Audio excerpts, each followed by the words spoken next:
Hello दोस्तों, welcome to Radhe Krishna coaching centre में।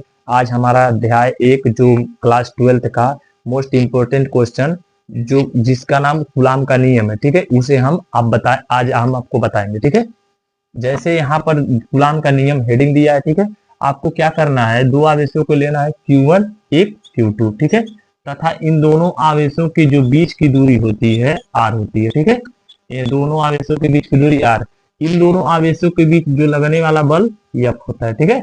अब यहाँ पर देखिएगा कैसे हल किया जाएगा, ध्यान से देखिएगा। ये हमारा क्या है, बल है, तो बल हमारा ऐसे लिख लीजिए, ठीक है। तो दो आवेश हमारा Q1 और Q2 है, ठीक है।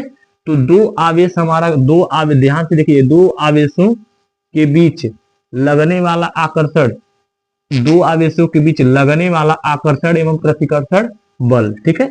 ये हमारा बल F है।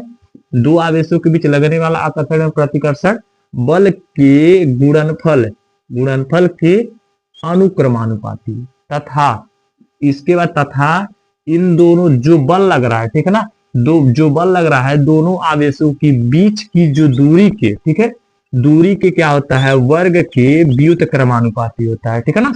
अब ये हमारा समीकरण एक हो गया, ये हमारा समीकरण दो, ठीक है। समीकरण एक और दो से हम चलेंगे, समीकरण समीकरण एक व समीकरण दो से, समीकरण एक व समीकरण दो से। अब समीकरण एक देखिए, हमारा समीकरण एक में भी एफ है, समीकरण दो में भी, तो आपको एक एफ लिख देना है और हमारा अनुक्रमानुपाती नियतांक है तो उसको लगा दीजिए। एक हमारा Q1 है, आप इन गुणा को आप पॉइंट भी लगा सकते हैं, ठीक है ना, Q1 इंटू Q2। अब इसके बाद बटे हमारा क्या हो जाएगा, समीकरण दो में आर स्क्वायर है तो आर स्क्वायर, ठीक है।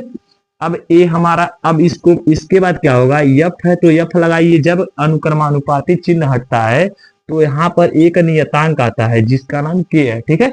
और हमारा इसके बाद Q1 है तो Q1 इंटू Q2 है तो Q2। इसके बाद हमारा नीचे क्या है, आर स्क्वायर, ठीक है। ये हमारा फार्मूला है, ठीक है ना, इसे ही कूलाम का नियम कहा जाता है, ठीक है। ये डेरिवेशन अच्छे से प्रैक्टिस कर लीजिएगा, इसको पेपर में ही आते हैं, ठीक है।